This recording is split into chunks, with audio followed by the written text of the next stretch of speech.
Hello everybody, Dokkan Assets here. Today we are back with another Dokkan Battle News video. I apologize that I could not cover this a couple hours before when this tweet initially came out, but I was at the gym at the time and I was like, bro, I'm finishing my workout, I'm sorry.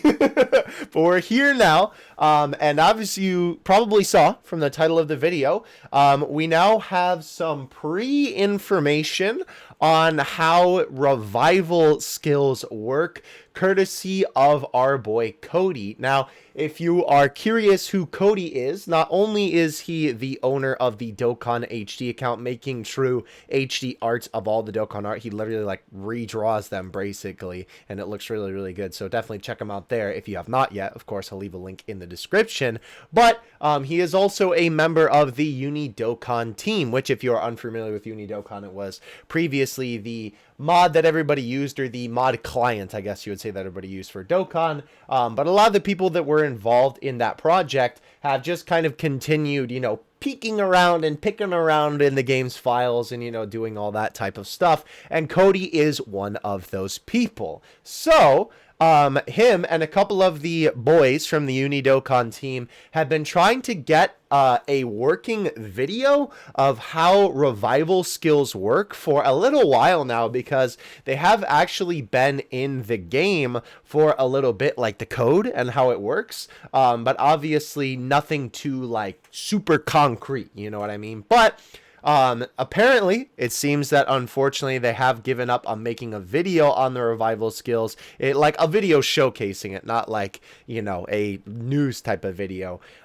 because, well, I mean, by this point, I understand why. We are literally like days away from the anniversary, so fair enough that they'll just kind of let the, Dokkan official handle it in terms of, showing how it works in the actual game. But I still wanted to cover this thread here because Cody gives us all the information that we currently know about how revival skills work in the game. So we're going to go through this thread here. I have skimmed through it a little bit, but I wanted to kind of save my initial reactions-ish for this video. So let's go ahead and go through this. Since we're giving up on the video for revival skills, here's how they work. They play an animation titled Battle 170,001. Some of you might recognize this due to Animation Battle 170,000, which is the KO and death game over screens, right? Obviously when like you lose in an event or something like that. Since it's closely tied to that, it's a variant. Interesting. So it would play on death. However, before anything shows up, there's a character cut-in that appears. Then the animation plays. So it'd be your screen dims from death, then it plays the cut-in, then you revive. Interesting. So that would be like taking the place of your KO, right? Bosses can use and disable revive. Wow, that's really interesting. Revival skills use a counter to show the buildup of the revival. Okay, so it's not just as simple as you die and you revive. You have to build up for it. So by counter, by the way, he doesn't mean counter as in like a Super Vegito type of counter, right? Like when you get attacked, you fight back against the enemy or you do some damage. He means like a counter, somewhere on your HUD, right? On the bottom of your Dokkan gameplay. So like, how a little bit more recently they added in a counter for turns, right? Where it says how many turns have passed. Something like that. Or some kind of meter to show it. Or like he said, since it's a counter, probably it would just be like numbers counting it up. Very interesting though. Once your revival skill activates, it can change the entire card art. That is really cool, such as adding a Pycon to a Goku and Vegeta card in front to represent the save has been used. That is really cool. With this, the entirety of the card, so this, by the way, is just saying the card's like ID, basically, or the card's file name. File can be changed. As well, the card underscore BG folder with it, which is basically just more assets for the card. Meaning the cards can be completely changed down to the quote. Interesting. So literally everything that is around the card can be changed with this revival skill mechanic. That is really crazy. Meaning, okay, so we already saw that. You can preview the card costume in the scouter of the card on the banner. Interesting. So that was a little bit of information that we saw a little while ago that we haven't really gotten too much of an update on since then. That was literally just some data that said card costume.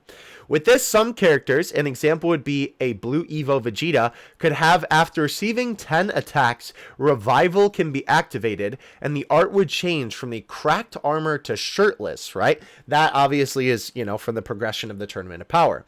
Revival skills act like counters, in it that it happens during the battle part of the game, not the beginning part of the turn. Revivals can be a transformation, but don't have to be. They, however, cannot deal damage, sadly. The efficiency type has spaces for the animation like counters. Am I saying that word right? I believe so. Nonetheless, though, that is some crazy information coming in here from Cody. So let's try and dissect this a little bit more than we already have. So obviously the part that it can't deal damage is a little bit unfortunate, I guess, but I suppose that still makes sense because I can't really think of an instance where when a character revived in the show, they harmed the enemy. I don't know. Maybe I'm just misremembering. You can let me know in the comments. But that is interesting that it acts like a counter, right? And that would make sense because obviously whenever you get KO'd in an event, it doesn't happen at the beginning of your turn, right? It happens after you've already selected all of the orbs for all of your units and you're already in, I guess you would call the battle phase, right? So that actually makes sense on that part, but I really like the idea of this whole thing where the entire card art and all of the assets for the essays and seemingly what the card can do as well can be completely changed. That is something brand new for the game. Again, Cody did say that it can be a transformation, but it doesn't have to be. I do suppose that a transformation really is just like the card changing, or getting a little bit more powerful, whereas like they could just have it be the same character just changing the card. But this seems like the way that they can do that, and I'm very curious to see if they're gonna make it like when the character gets revived it's a completely different card than what the initial card does, or if they're just updating upon the initial information that the card provides, right? More like a transformation card where it's still like kind of keeping along the guidelines of the base card, right? I am also very curious to see how the card costume plays into this. From the way that Cody portrays it, it kind of seems like what he means here is that on the actual like banner, right? Like obviously every banner has a scouter. You can take a look at the alternate art for the card, and that is the card costume, which could be possible because Dokkan's naming conventions for some of their stuff like this is a little bit deceptive. It might have something to do with just like how, when the Japanese developers implemented into the game, how they kind of perceive the usage of the word, and then how we see the word and how we perceive the usage of the word can kind of change between the two languages, right? But I guess that would make sense from that standpoint, to not have this actually be like a card costume that you could apply onto a character temporarily, and that this would be, like the alternate card for a character. And that's just kind of the, I guess you could call it like a code name sort of, but more so it's just like the file name, right? So I suppose that would make sense, but it'll be interesting to see if they still do something more with that. But that seems likely from the information that we have here. I do like a lot, actually, that there is going to be a counter on the screen for this.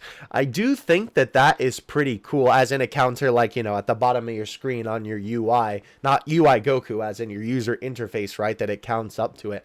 That is very handy because I honestly feel like if something like this got implemented into Dokkan, even just like last year, they probably wouldn't have added in something like that for this specific mechanic, but since we are in the current era of Dokkan, and I think they're thinking a lot more about those type of things, those little like not slice of life, quality of life things that just make the game a lot more enjoyable for the player. I think that, you know, probably a little bit more on their mind. And obviously then too, for people who maybe aren't as familiar with how the concept works, obviously we will all kind of have to see how the whole thing works when we actually see it in action. That'll obviously help people out a little bit. And of course, it's just something good to know.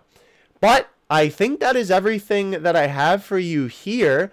Again, please let me know your thoughts on this in the comments section below. I would 100% love to hear what you think about this. Of course, we will see something related to this during the 6th anniversary, whether that is with the Dokkan Fest LRs or the Tournament of Power LRs. Wow, top LR banner. Sorry, I got TOP on the mind, bro.